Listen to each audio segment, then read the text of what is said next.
I stepped through the front door of our home, still smelling of antiseptic and pain, my body aching with every step. The hospital had been a blur of white walls, cold metal, and the distant hum of machines, but nothing had prepared me for the horror waiting at home. My eyes immediately found Lily lying on the living room floor, curled into herself like a broken doll. Her small frame shivered as silent tears traced dark lines down her cheeks, and the bruises on her tiny arms and legs made my chest tighten with a mixture of fear and fury. The room was a mess. The coffee table had been overturned, cushions scattered, and a shattered vase glinted cruelly under the weak yellow light. Every shard seemed to echo the pain that had consumed our lives for too long.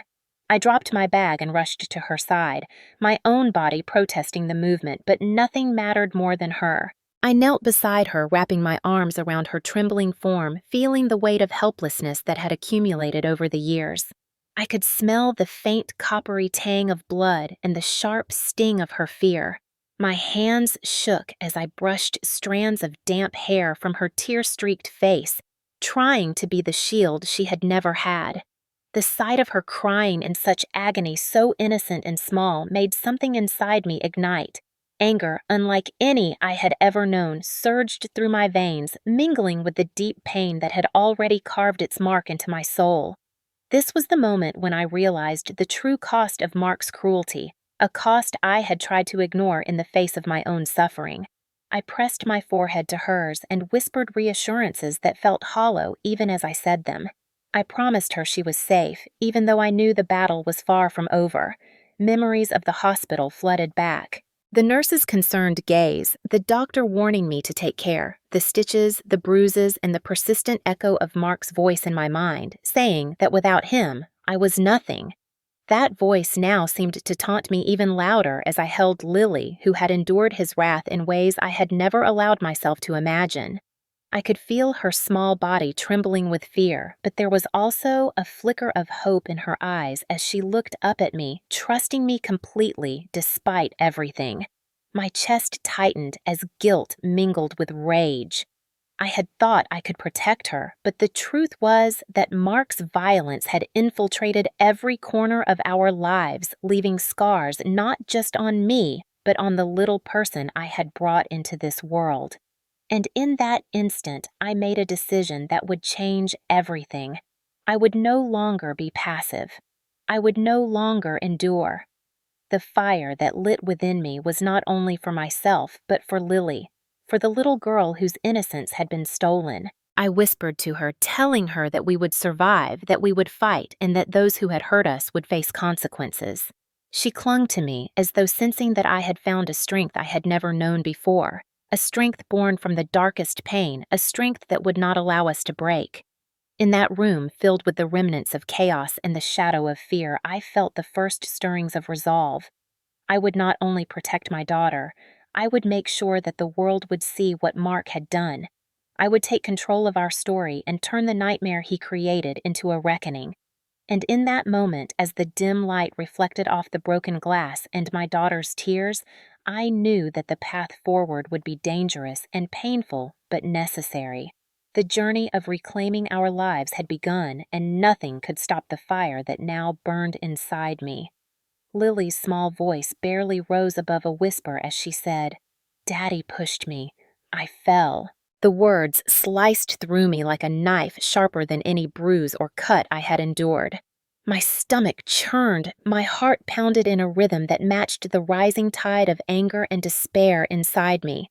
She looked up at me with wide, tearful eyes, searching for comfort, for a sign that everything would be okay, and I felt a wave of helplessness crash over me.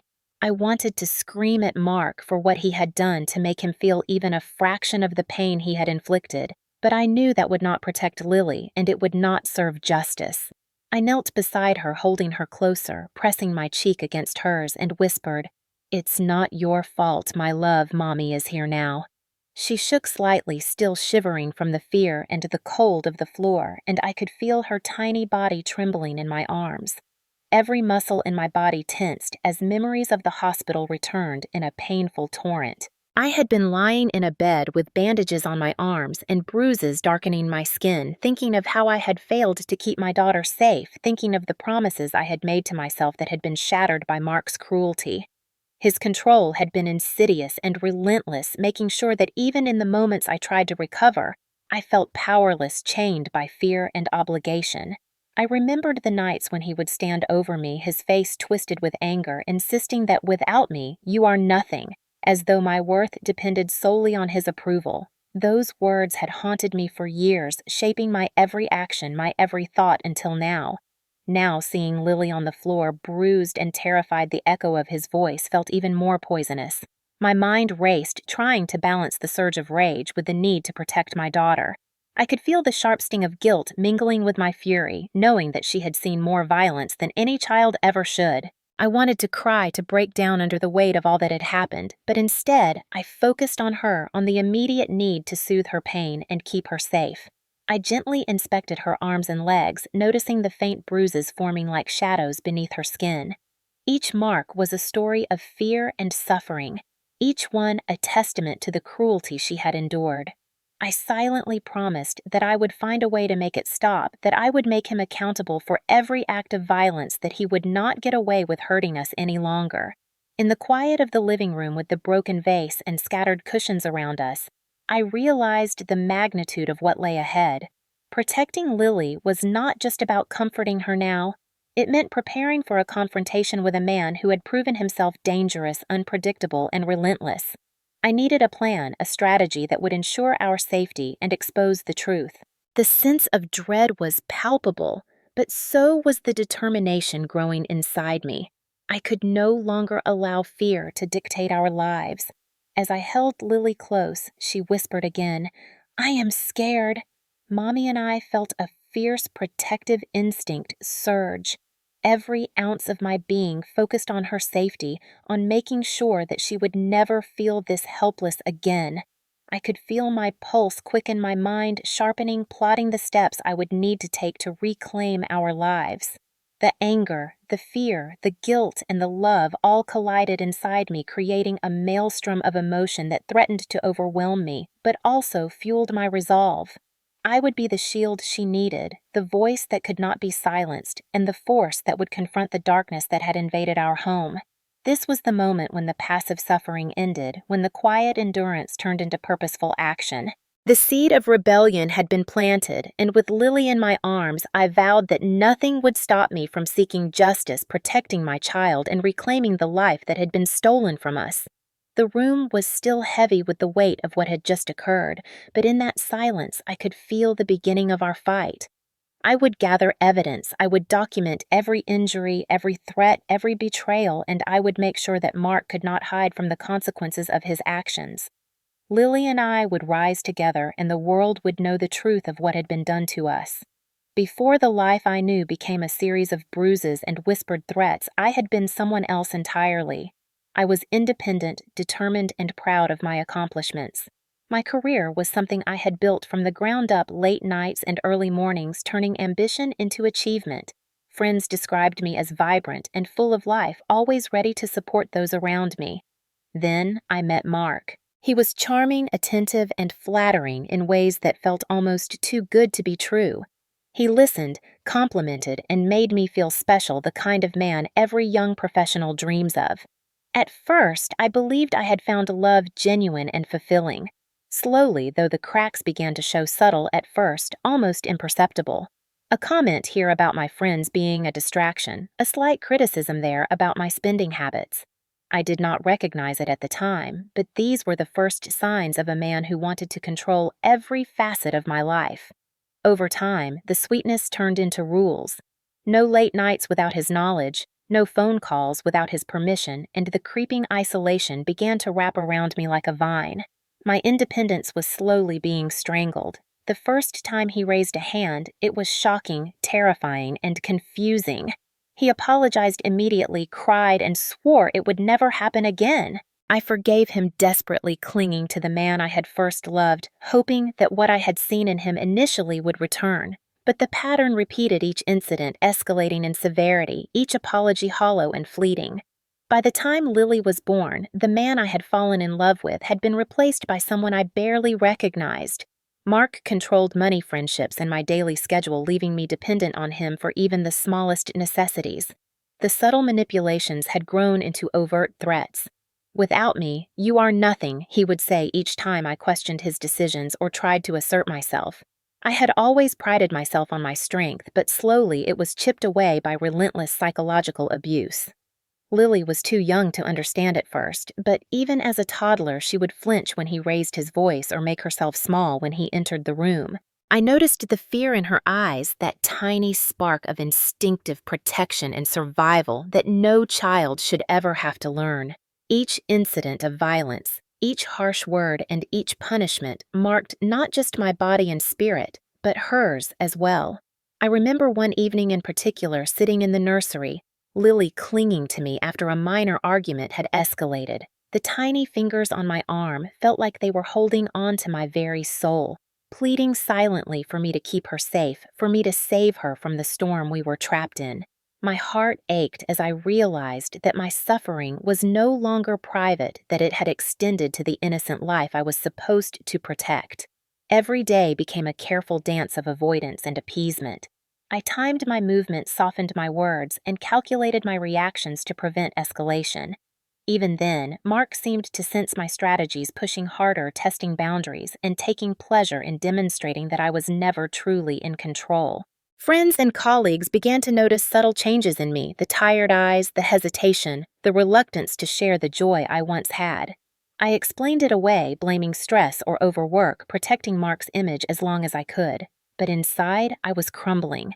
The psychological weight of fear, guilt, and love intertwined in a constant tug of war. I tried to find solace in the small moments, the rare glimpses of the man I had married, and the joy of Lily's laughter. But those moments were fleeting, replaced by tense silences, sudden outbursts, and the relentless pressure of living under a man who demanded complete control. Over the years, I documented small things in my mind. Little signs that I knew one day might serve as evidence, though I never thought I would be brave enough to act. I remembered vividly the nights when Lily cried quietly in her room, afraid to come to me, afraid to awaken Mark's wrath. Each sob was a dagger to my heart, a constant reminder that our home was no longer safe. I tried to teach her courage, whispered reassurances in the dark, but the truth was clear. Our world had been infiltrated by fear, and every day was a negotiation with a man whose love had long since curdled into control and violence. The past was a mosaic of whispered threats, shattered trust, and stolen autonomy. I remembered the first time I realized that no apology could undo the damage, that every act of forgiveness had only emboldened him, and that if I did not take action, the cycle would continue forever. It was in those moments, surrounded by the cries of my child and the weight of my own bruises, that a quiet fire began to grow within me. I knew that one day I would have to confront him, expose the truth, and reclaim our lives. Lily's innocence was precious, and I would not allow it to be further stolen. Every sleepless night, every fearful glance, every calculated reaction had prepared me unknowingly for the moment when I would rise. The day I returned home after another hospital stay, the house seemed quieter than usual. Lily was curled up on the sofa, a blanket wrapped around her trembling body, but it was the subtle signs in Mark's workspace that drew my attention. Papers scattered across the desk, a folder left open, the faint smell of cologne that was not mine. My pulse quickened as I approached, hesitating at the threshold, fearing what I might find. I picked up a piece of mail, an unfamiliar envelope addressed to Mark, and opened it carefully. Inside were statements from the bank, hundreds of dollars withdrawn, transfers I had never authorized. My stomach dropped. Questions crowded my mind. Why were these sums moving, disappearing into accounts I had never known existed? I searched the desk further, noticing a stack of text messages displayed on a small tablet, notifications I had never seen. Mark had been messaging someone persistently, a woman whose name I did not recognize. The words were intimate, flirtatious, secretive. The realization hit me like a punch to the chest. Not only had he been controlling and violent, but he had also been siphoning money, funding a hidden affair. Betrayal mingled with anger, creating a storm that made my hands shake as I set the tablet down. My vision blurred with tears, and I had to sit down to steady myself. Lily watched silently from the corner of the room, her eyes wide and fearful. She did not need words to understand that something was terribly wrong, that our world had been corrupted from within. I needed proof. Not rumors, not suspicions, but undeniable evidence. I began meticulously examining files noting dates, amounts, and recipients. Each discovery felt like another fracture in my perception of the man I had once loved. I found receipts from luxury stores items I had never received, gifts clearly intended for someone else. My mind raced, thinking of how long this had been going on, how long he had deceived me while maintaining a facade of normalcy. The deeper I delved, the more apparent it became that this was not a simple affair, but a systematic pattern of deceit and manipulation. My chest tightened as I uncovered documents revealing Mark's financial strategies carefully designed to keep me dependent, to limit my options, and to prevent me from ever gaining control over my own life. The house that should have been a sanctuary now felt like a prison built on lies and exploitation. I felt rage boiling beneath the surface, but I knew I had to remain calm for Lily's sake. The evidence had to be gathered carefully, methodically, so that when the time came, nothing could be dismissed or ignored. Amid the financial anomalies, I stumbled upon something that sent chills down my spine. A medical bill with my name and Lily's seemingly routine, but with subtle notes indicating repeated visits, injuries attributed to accidents rather than abuse. The implications were horrifying. Mark had not only been violent, but he had also been calculating, attempting to cover his tracks, manipulate appearances, and hide the reality of our suffering from the outside world. I sat in the office, the weight of this truth pressing on my shoulders, and I realized I had to act. The fear of retaliation loomed over me, yet it was eclipsed by the determination to protect my daughter and reclaim our lives. Lily came to sit beside me, and I held her close, whispering assurances I barely believed myself. I told her we would be safe, that we would find a way to reveal the truth. She nodded quietly, trusting me, and in that moment, I understood that our survival depended not only on escaping his immediate control, but also on exposing the reality he had hidden for so long. The documents, the messages, the receipts all became pieces of a puzzle, revealing a man who thrived on manipulation, secrecy, and abuse. Every hidden bank transfer, every whispered lie, every stolen moment of affection for another woman was a testament to his treachery. I realized then that Mark was not only a threat physically, but also financially and emotionally. The realization sparked a fierce determination within me. I would gather irrefutable proof, chronicle every deception, and ensure that the truth would not be denied. Each day became a careful exercise in vigilance.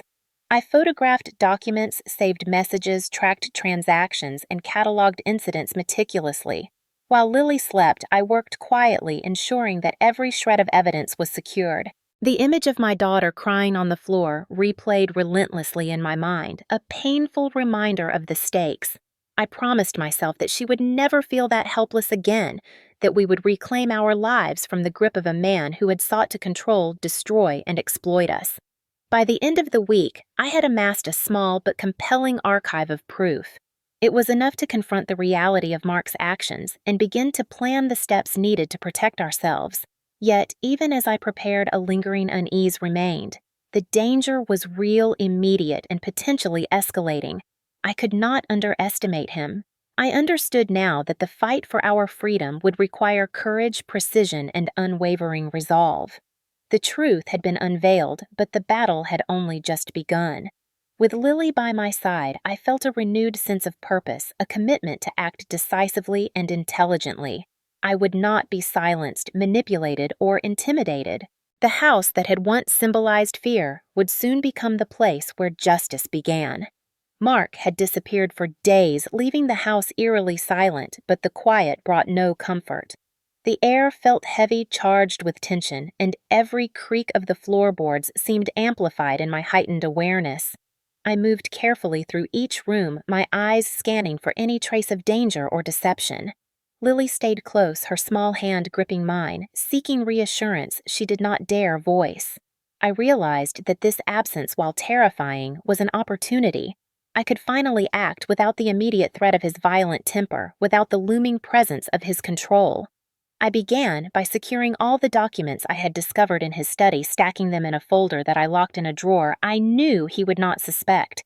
Bank statements, receipts, text messages, medical notes, everything needed to be protected. Each piece of evidence was a step toward reclaiming our lives, but also a stark reminder of the magnitude of his betrayal. Lily watched silently sometimes, glancing toward the doorway, as if expecting him to return at any moment. Her fear was palpable, and it mirrored my own. I could not let her feel powerless, so I spoke gently, keeping my voice steady. I told her we were safe for now, that I was planning how to make everything right. The words felt hollow at first, but gradually I believed them too. During these days, I began to scrutinize every detail of our home, noticing subtle signs of past manipulations. Hidden passwords, locked cabinets, unusual account activity. Mark had controlled so much, and now I was slowly uncovering the web he had woven around us. My thoughts constantly returned to Lily, to the bruises on her arms, the way she flinched at sudden movements, the whispered words she had managed to share with me. I vowed to protect her at all costs, to ensure that she never again had to endure the terror of her father's hands. I began cataloging incidents, meticulously taking photographs of the marks Lily bore, and recording the timelines of each abusive event.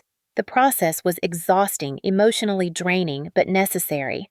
I could feel the weight of responsibility pressing on me, yet with each action, a sense of agency began to return. The house, once a prison of fear, became a place where I could quietly prepare for justice. Despite Mark's absence, the threat he posed was never far from my mind. I constantly imagined him returning unexpectedly, fueled by rage, and I felt the tension coil in my chest. I had to plan contingencies, think several steps ahead, and ensure that both Lily and I would remain protected. At night, when the darkness amplified my anxieties, I would sit with Lily and hold her close, feeling her small body trembling against mine. I whispered assurances not just to comfort her, but to steel myself for the coming confrontation. My mind replayed every instance of his control and violence, each memory sharpening my resolve. With Mark gone, I also had the chance to investigate his financial dealings more deeply. I logged into accounts he had assumed I could not access, noting transfers to unfamiliar entities and large sums disappearing inexplicably. Each discovery fueled my determination, but it also confirmed the depth of his manipulative strategies. I realized that his absence was both a blessing and a warning. While I could act freely, I had to anticipate his next move, predict the lengths he might go to maintain control. Every small noise made me flinch. Every phone vibration sparked a flash of fear. Yet amidst the anxiety, I felt a growing clarity. I was no longer the passive victim. I was gathering proof, preparing for exposure, and reclaiming the authority over my life that he had sought to strip from me. Days passed in this tense limbo. Lily began to trust my presence more, relying on me not just for safety, but for guidance. I taught her small routines to feel secure, to navigate the house without fear, and to know that her voice mattered. In the quiet hours, I reviewed each document, each note, each photograph, creating a detailed record that would withstand scrutiny. Mark might return, but I would be ready. I would not be cowed or silenced. The fear remained, but it was now tempered by strategy and resolve. I began to understand that control had shifted subtly from him to me. The absence had revealed vulnerabilities in his power, and I was determined to exploit them intelligently, always prioritizing Lily's safety. By the end of this period, I felt a mixture of exhaustion and empowerment. I had gathered a foundation of evidence, protected my child, and started to envision the steps necessary to confront the truth and secure justice. The tension was far from over, but the path forward had become visible, illuminated by the determination to act, to expose, and to reclaim the life that had been stolen from us. Mark's absence gave me the freedom I had longed for, but I knew that freedom came with urgency. Every moment counted, and I could not waste a second. I began meticulously documenting Lily's injuries, photographing each bruise and scratch, ensuring that every detail was recorded with precision. I collected hospital records from my recent visit, noting dates, diagnoses, and treatments, creating a comprehensive file that would serve as undeniable proof of the abuse we had endured. The process was emotionally exhausting. Reliving each incident left me shaken, but the clarity of purpose pushed me forward. I knew that gathering evidence was not just for justice, but for survival, for reclaiming the life that Mark had sought to dominate. I began monitoring his financial activity, accessing accounts that he had assumed were beyond my reach. It was immediately apparent that something was deeply wrong. Regular transfers were leaving our accounts funneled into an unfamiliar account under a name I did not recognize. Each transaction was a dagger confirming my suspicion that his control extended beyond the physical and emotional abuse to financial manipulation. I also discovered text messages to another woman, messages that were both flirtatious and suggestive of secrecy, confirming that Mark had been maintaining an affair for months. The betrayal cut deeply, but it also sharpened my resolve. Every piece of evidence became a weapon, every discovery a step toward liberation. Then, in the midst of combing through his files, I found something that made my blood run cold. A thick envelope labeled insurance documents sat inconspicuously in the bottom drawer of his desk. My hands trembled as I opened it, revealing a life insurance policy worth $500,000, the beneficiary listed as Mark himself, and the effective date signed only 2 months prior. I read the document multiple times, unable to believe what I saw. The implications were horrifying. He had not only been controlling and violent, but also planning to profit from my potential death. The shock coursed through me, but it transformed into a surge of focused determination. I realized that exposing this scheme was now not just about justice, but about survival for both myself and Lily. I began devising a strategy to gather incontrovertible proof. I opened a separate bank account under my name, transferring small amounts while documenting the process, ensuring I had independent access to our funds. I recorded every interaction with him, setting up discreet recordings of threatening calls and messages. I made sure that nothing could be dismissed as fabrication or exaggeration. I tracked his whereabouts whenever possible, noting patterns, routines, and inconsistencies. While doing so, I carefully shielded Lily from the full weight of my actions, explaining in age-appropriate ways that we were taking steps to keep safe. She watched me with wide, anxious eyes, but also with growing trust. Each day, I felt my own sense of agency strengthen. I was no longer merely reacting to Mark's cruelty. I was anticipating, planning, and preparing. The twist of the life insurance policy added a layer of urgency I could not ignore. I realized that confronting him directly would be dangerous without undeniable proof, but I also understood that time was of the essence. I needed witnesses' corroboration and tangible evidence that would hold in court. I contacted the hospital where Lily had been treated previously, requesting documentation of all visits and injuries, reinforcing my existing records. I sought guidance from legal resources for domestic violence survivors, understanding the intricacies of evidence submission and learning how to protect both myself and my daughter legally. I also spoke with a trusted neighbor, discreetly careful not to reveal my full plan, but ensuring that someone outside the home was aware of the ongoing abuse in case of emergency.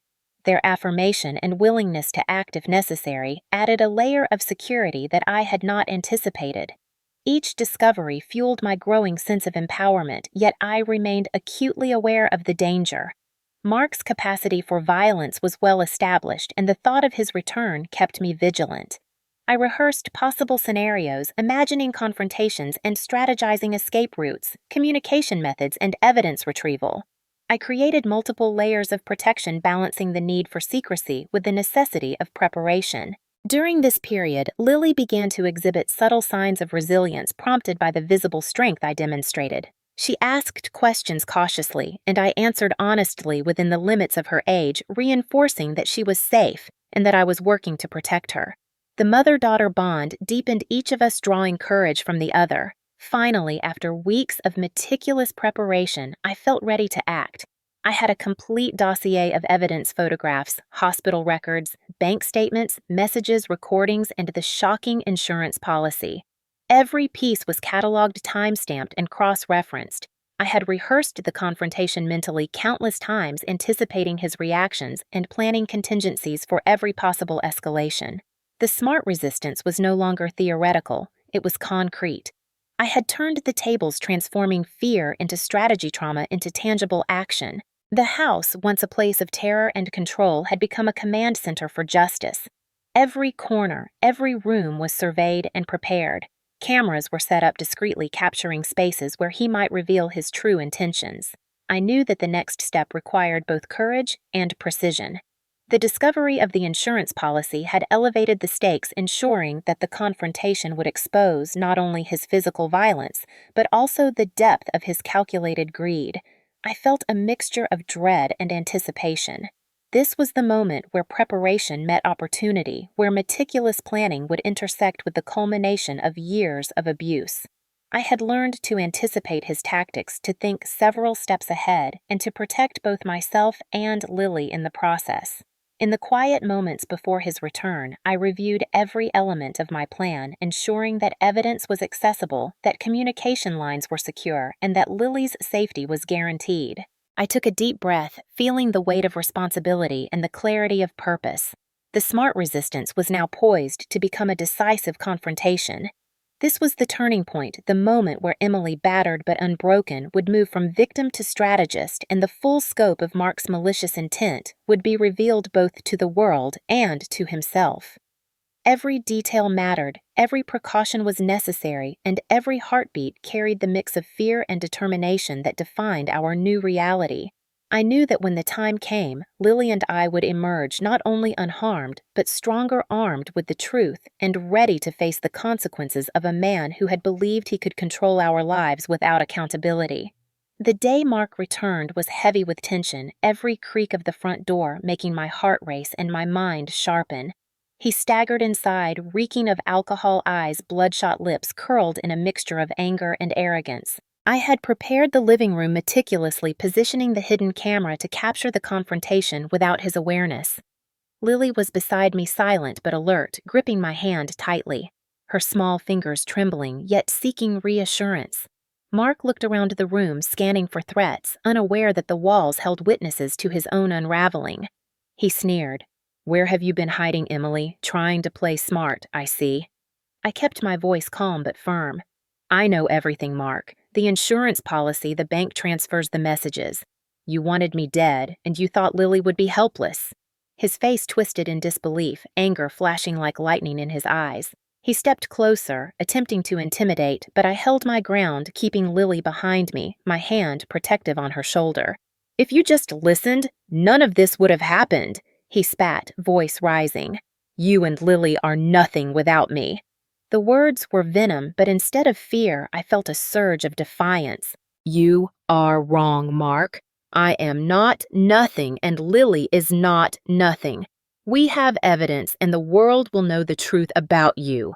He laughed bitterly, a sound devoid of humor, his rage escalating, swinging between denial and fury. I calmly produced the stack of documents I had collected, laying them on the table, one by one. Photographs, medical records, bank statements, recordings, and finally the life insurance policy. His eyes widened, realization dawning too late. I watched as the mask of control and authority he had worn for years crumbled under the weight of the proof I presented. Lily, previously silent, began to speak, her voice small but steady. "Daddy pushed me. He hurt Mommy." I was scared. I felt tears prick my eyes as pride and sorrow mingled. She had found the courage to voice the truth, her words cutting through Mark's attempted intimidation like a blade. He turned toward her, shock and fury mingling in his expression, and I seized the moment, pressing the camera record button, capturing everything. "Do you see now, Mark?" I said quietly, controlled yet seething with rage. "The truth cannot be hidden anymore. Every lie, every bruise, every act of control is documented. The world will know what you have done." He stumbled back, flailing, trying to regain dominance, but the calmness in my demeanor, the clarity of our evidence, and Lily's testimony stripped him of power. I could see the disbelief in his eyes, the realization that his calculated schemes, his violence, and his betrayal were now exposed beyond repair. He lunged toward me, but I had anticipated every move. I stepped aside, maintaining control, keeping Lily safe, and continuing to speak with measured authority. "You cannot intimidate us anymore. You cannot silence the truth. The authorities will see this, and justice will be done." His voice cracked rage, turning to panic. He attempted to snatch the documents to destroy evidence, but I had prepared multiple copies and digital backups. Every attempt to regain control was thwarted, each action recorded, each reaction captured. Lily watched a mixture of fear and realization in her eyes, witnessing not just the collapse of her father's lies, but the strength her mother had found. Mark finally sank into a chair, exhausted, defeated, his arrogance replaced by a raw, palpable fear. I felt the tension slowly release, though vigilance remained, knowing that this confrontation was only the beginning of legal repercussions. I reassured Lily, holding her close, whispering that we were safe now that the nightmare was ending. The camera, hidden in plain sight, had captured everything: his threats, his admissions, his fury, and the undeniable evidence of his malicious intent. I breathed deeply, feeling the weight of fear and adrenaline leave my body in slow, measured exhalations. The room, once a site of terror, had become a stage for empowerment, a space where truth was undeniable and control had shifted irrevocably. I glanced at Lily, whose small hand still held mine, and I saw a flicker of hope, the first true smile breaking through tears, a signal that our journey toward safety and justice was beginning. Mark sat slumped, powerless, unable to maintain his facade, exposed fully to the reality of the consequences awaiting him. I had anticipated this confrontation with care, every detail considered, every precaution taken, transforming fear into strategy and trauma into agency. In that moment, I understood the depth of our survival and the significance of preparation, evidence, and courage. Lily's presence, her voice, and the proof we had amassed created a moment of undeniable truth. Mark could no longer hide behind intimidation, deception, or cruelty. The confrontation had shifted the balance, laying the foundation for justice, ensuring that the cycle of violence could be broken and that he would face the consequences for his actions. I held my head high, feeling the culmination of preparation. Resilience and determination converge in this single moment of reckoning. The climactic confrontation had ended, and though challenges remained, the tide had turned, and both Lily and I stood on the threshold of safety, empowerment, and eventual vindication. The day of the trial arrived with a weight that pressed down on me and Lily, a mixture of fear, anticipation, and the need for vindication coursing through every step we took toward the courthouse. The media had caught wind of the case due to the shocking nature of domestic violence entwined with financial fraud, but I did not care about attention. I cared about truth, justice, and the safety of my daughter. As we entered the courtroom, the air was thick with murmurs, the gallery filled with curious onlookers, journalists, and victims of similar abuse who had come to witness that accountability was possible. Mark was already present, his demeanor a blend of arrogance and restrained fury, but there was a tremor in his hands, a subtle sign of unease that told me he sensed the storm he had built was about to descend upon him. The prosecution laid out the case with precision, presenting each piece of evidence. I had painstakingly gathered the photographs of bruises and injuries, the detailed hospital records confirming the extent of both my and Lily's trauma, the audio recordings of Mark's threats and manipulations, the bank statements exposing illicit transfers, and the life insurance policy signed shortly before his plan for profit became apparent. I watched as his eyes darted nervously, attempts at denial faltering under the unyielding weight of truth. The highlight came when the courtroom fell silent as Lily, trembling yet resolute, gave her testimony.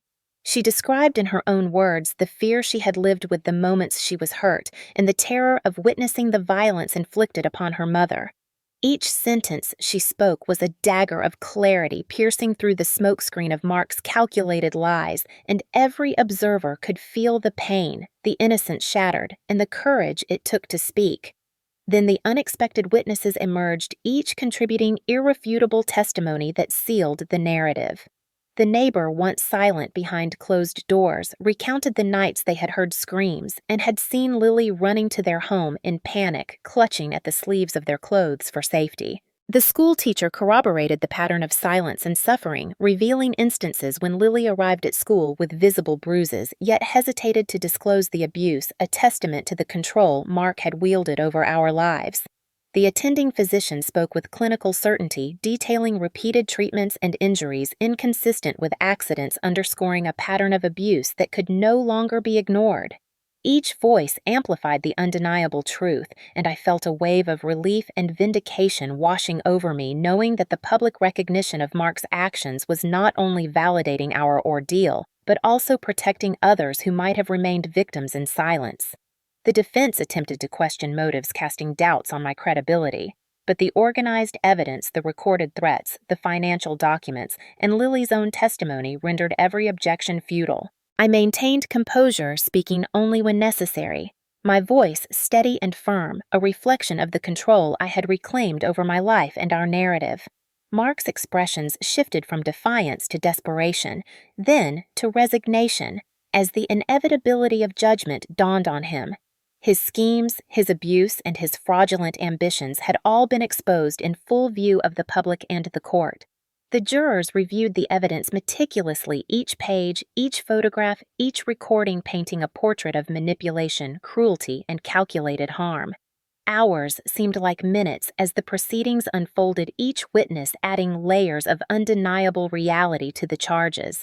When the judge called for a recess to deliberate, I held Lily's hand tightly, whispering that the truth was out and we had done everything right, yet my stomach churned with the uncertainty of awaiting formal justice. Finally, the court reconvened, and the verdict was delivered in solemn tones that reverberated like a gavel against years of fear. Mark was found guilty on multiple counts: domestic violence, child abuse, financial fraud, and attempted insurance fraud, a verdict that not only legally condemned him, but publicly exposed the harm he had inflicted.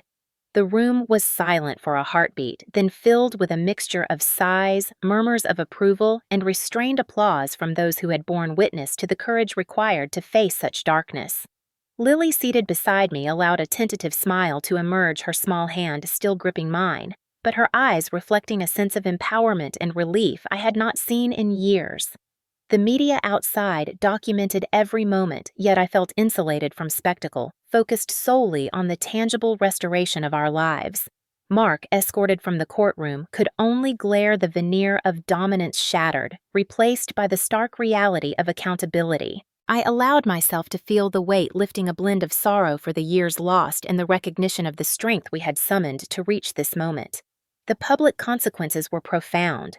Not only had justice been served, but the visibility of the case sent ripples through the community, highlighting the importance of vigilant support and courage in confronting domestic violence.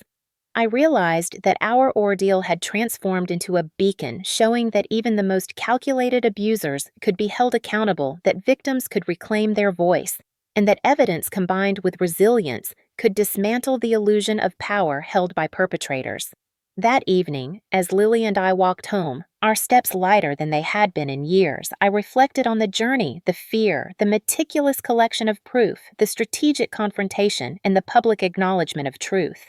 Each moment had built upon the last, culminating in a victory that was not just legal, but deeply personal: the restoration of dignity, safety, and hope. The court had recognized our suffering, our courage, and our unwavering commitment to truth, sending a powerful message to anyone who would seek to harm others in secrecy. Our story became a testament to the strength found in preparation, the necessity of evidence, and the undeniable power of speaking out. In the days following the verdict, I began to reconnect with the support networks I had once neglected: counseling services, advocacy groups, and community programs, ensuring that both Lily and I continued on a path of recovery and empowerment. Each step forward reaffirmed the significance of what had transpired: that justice, though sometimes delayed, is achievable, and that standing firm in the face of abuse can lead to transformative outcomes. The public consequences of Mark's actions being exposed went beyond our immediate circle, inspiring others to confront abuse, seek help, and believe that truth and accountability could prevail. As Lily rested her head against my shoulder that night, I felt the weight of fear lift completely, replaced by the unshakable foundation of safety, justice, and the bond between mother and daughter that had endured the harshest storm. We had reclaimed our lives, our voices, and our future, and in doing so sent a clear message that cruelty hidden in the shadows would no longer go unchallenged, that the consequences of malice are inevitable, and that empowerment and justice can coexist, forming the bedrock of healing and resilience. After the verdict, Emily and Lily stepped into a new chapter of their lives, one that was no longer shadowed by fear or intimidation, and the first moments in our new apartment felt surreal, as if the walls themselves whispered a welcome we had been denied for so long. The space was modest, yet filled with light, each window opening to a view that promised freedom rather than confinement, and Lily ran from room to room, her laughter tentative at first, fragile as glass, but growing stronger with each passing hour. Her small hands brushing over the surfaces, exploring, reclaiming, and asserting a sense of normalcy that had been stolen from her. Emily unpacked boxes carefully, not just to furnish the apartment, but to construct a sanctuary, each item chosen deliberately to signify safety, warmth, and a new beginning. And while the process was mundane, every movement was infused with purpose, a quiet rebellion against the years of control Mark had exerted over every aspect of our lives. Therapy sessions began almost immediately with a counselor trained in domestic violence and childhood trauma, and the first visits were emotionally charged. Emily holding back tears as she recounted the ordeal, while Lily clung to her leg, the sessions unfolding slowly, revealing fears, anxieties, and the profound weight of memories that had shaped every response, every hesitation, every defensive posture that had once been necessary for survival. With time, the therapy became a shared journey, mother and daughter learning not just to process trauma, but to trust, to laugh without fear, to understand that their worth was not defined by Mark's cruelty, and that their voices were valid, powerful, and deserving of being heard. Emily returned to her career, cautiously rebuilding professional networks she had once abandoned, attending meetings with renewed confidence, and discovering a resilience that had lain dormant under layers of fear, a strength that had been forged in the fires of adversity, now repurposed to construct a life of independence and agency. Financial freedom became both practical and symbolic. Emily opened accounts solely in her name, managed budgets, and even began modest investments, each decision a declaration that control had shifted irrevocably, that the ability to shape her own destiny was no longer negotiable, and Lily, observing these steps, absorbed lessons in autonomy, responsibility, and courage that words alone could never convey. As weeks turned into months, the atmosphere between mother and daughter shifted. Moments of joy became more frequent conversations, less strained laughter, more genuine and bedtime routines transformed from tense rituals to comforting traditions where stories were read aloud. Hugs were given freely, and the fear that had once dominated every interaction dissipated like morning mist. Emily also sought connections with support groups for survivors, sharing her story, offering advice, and receiving encouragement from women who had endured similar horrors, finding solidarity that reinforced her sense of purpose and illuminated pathways for continued growth. Lily began school with renewed confidence, participating in activities, forging friendships, and engaging with teachers who recognized her courage, her resilience, and the potential that had always existed despite the shadows cast by abuse. While Emily monitored progress with pride, celebrating milestones that might have seemed ordinary to others but carried profound significance in the context of their recovery. Vacations, small outings, and weekend routines were approached as opportunities to build positive memories, to contrast the darkness of the past with experiences of warmth, laughter, and shared exploration, creating an emotional ledger filled with moments that could withstand any residual trauma. Through all of this, Emily maintained an internal narrative of vigilance and empowerment, teaching Lily to recognize danger, to trust her instincts, and to value her own safety above compliance or fear of punishment, embedding lessons that ensured the cycle of control and abuse would end with them. The rebirth was not instantaneous. Shadows lingered, triggers surfaced, and moments of doubt emerged, yet each challenge was met with communication therapy strategies and the unshakable knowledge that they were no longer alone, no longer powerless, and no longer bound to a man who sought to dominate, harm, and manipulate. In this environment, Emily rediscovered her voice, her confidence, and the joy of living unencumbered while Lily blossomed into a child unafraid to express herself, to explore, and to dream, their bond strengthening through shared healing and the reclamation of a life that belonged wholly to them. Nights became peaceful mornings greeted with hope, and the future, once a source of anxiety, now offered possibility, adventure, and the knowledge that resilience and love could overcome even the darkest chapters of life. Emily often reflected on the journey, acknowledging the scars, honoring the pain, and embracing the lessons learned, understanding that recovery was not a destination, but a continuous process of growth, courage, and reclamation, and that through nurturing her daughter and herself, they had transformed tragedy into empowerment. Together, mother and daughter moved forward, not as victims, but as survivors, architects of their own destiny, the past acknowledged but no longer dictating their lives, and in the quiet moments when Lily leaned against her shoulder or shared a laugh, Emily felt the profound truth that the bond they had nurtured in adversity was now the foundation of a life marked by safety, love, and unyielding strength. Standing before a crowded hall, Emily felt the weight of the years of fear, pain, and suppression press upon her chest. Yet she also felt the lightness that came from survival, from emerging from darkness into a life she had fought for. And as she looked at the audience of women, men, survivors, and advocates, she knew that every word she spoke could resonate with someone still trapped in silence, someone who needed to hear that escape, healing, and justice were possible even when the odds seemed insurmountable. She began by recounting the early days, the moments when Mark's charm had masked cruelty, when love had been weaponized to trap her, and when subtle threats became overt violence, emphasizing that abuse rarely arrived as a single act, but as a series of incremental controls, manipulations, and violations that erode confidence, autonomy, and hope, until the victim feels powerless to act. Her voice wavered as she described the night she returned from the hospital to find Lily hurt, and she allowed herself to show the raw emotion of that memory. Tears glistening but not concealing the strength that had carried her forward, and the audience leaned in, some nodding in recognition, some holding hands to comfort themselves, all feeling the gravity of what she endured.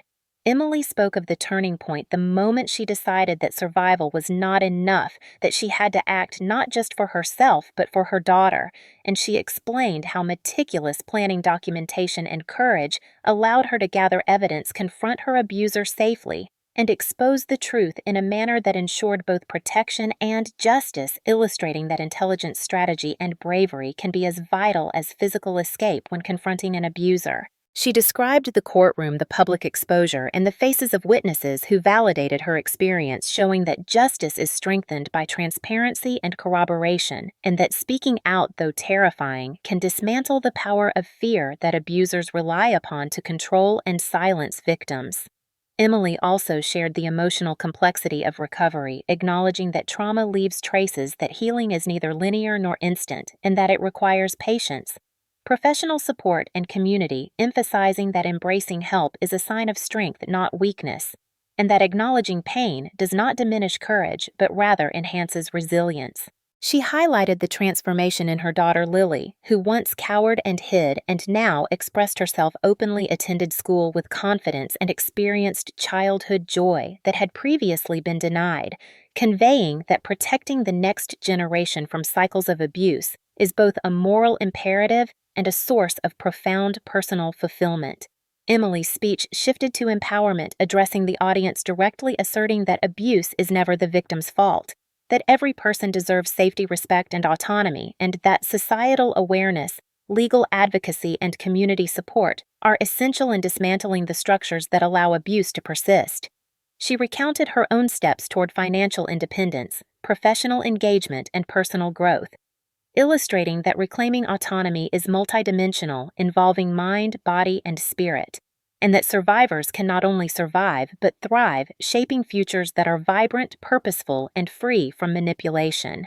As she spoke, Emily wove in practical advice, documenting incidents, understanding legal rights, seeking counseling, building supportive networks, and preparing safety plans, providing the audience with actionable tools alongside inspiration, ensuring that the message was grounded in reality as well as hope. She also acknowledged the anger, grief, and frustration that survivors may feel, validating emotions that are often dismissed or stigmatized, and emphasized that channeling these feelings into constructive action can be transformative, reinforcing self-worth and agency. Toward the conclusion, Emily revealed the initiative she had launched, a foundation dedicated to supporting survivors of domestic violence and children affected by abuse, creating scholarships, safe spaces, and mentorship programs, demonstrating that individual experience can fuel broader societal change and that one person's courage can ripple outward to affect countless lives. She ended by returning to her own story, reflecting on the contrast between the life she endured with Mark and the life she now leads with Lily, celebrating every moment of safety, laughter, and accomplishment, emphasizing that even in the aftermath of trauma, life can be rich, full, and meaningful, and that every survivor has the potential to reclaim power over their narrative. Emily's closing words resonated through the hall, a blend of defiance, hope, and empowerment. He thought he could break me. He thought he could silence us. But through courage, love, and determination, we rose. We endured, and now we thrive. A testament that no darkness is permanent, no abuser invincible, and no voice too small to demand recognition, justice, and respect. The audience rose in applause, many with tears in their eyes, some with relief, others with determination sparked anew, and Emily knew that the story she told, while deeply personal, had achieved its purpose to illuminate the path from fear to freedom, from silence to empowerment, from victimhood to agency, and to affirm that every individual has the right and the power to reclaim their life and their dignity. The hall emptied slowly. Conversations sparked, connections made, and Emily remained standing for a moment longer, absorbing the significance of sharing her journey, aware that while the battle against domestic violence is ongoing, each voice raised, each story told, each action taken contributes to a collective strength capable of reshaping communities, influencing policies, and inspiring generations to come. And in that knowledge, Emily felt a profound peace, a sense of purpose, and the unwavering certainty that she and Lily together would continue to rise to heal and to inspire their lives, a living testament to resilience, courage, and the enduring power of hope.